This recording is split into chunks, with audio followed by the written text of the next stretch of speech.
ni lai ni auto ba som lenga tu ni sim ding zo hang khat na lian khat aneu nga pan som ama to ki khol khom na kanei chinapi in khomiar sunga yom le zo gen hi a thuman thu tak anun tak pi lo hi zo hang khat na lian khat aneu gu Chris khowak sunga anungta katanu te aneu layun anek hit simin tengta kine in khem na khathong bolui in sunga mei khem pe usumitin khomial laka ka ki zo tu a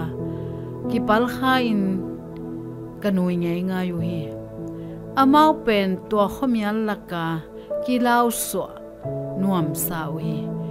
a hang pen ade hun hunun mei tang ki thei chi theu a hi mani tang lai thum masate tunga zon lai khak na a khomya sunga anam dang khat to anun tak som na u gen hi zohang khat na alien khat aneu gu ka mo na pen khomyal chi hi khomyal sunga nung ta chi pen atal khe pak chi hilowin a ho ilo sepna a ki helden dinga sepna hi to hangin jonin asyang tho pasian pen khowa hi a ama sunga khomial omlo chi hi pasian to ki zom chinapi in mo na ibol sok sok le zo ge ni hi a thuman thu tak to anung talo hi leitung khowak a hi jesu hongpaya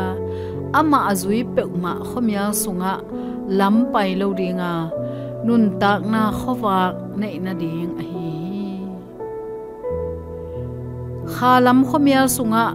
iwak vai na pan kisikin ama kyang iki he changin pasen he pi na to ama khowak sunga ama de na bangin inung ta ding hi aman imo na te hongmai sak dinga idik lo na khem pe pan nong sil siang ding hi to pa thu iman na to inun tak chang begin ama le thu pi mi te to kilom tan na thu pha ching tak takin inga panding hi bangunin khomya sunga nung ta ding in khen sat nge na yam to na khen sat na in pasian le thu pi mi te to nakizop na bang chi huzap yam kamo na te hong mai sakin nong hu manin kalungdam to pa o na khowak sunga hong nung tasakta in amen.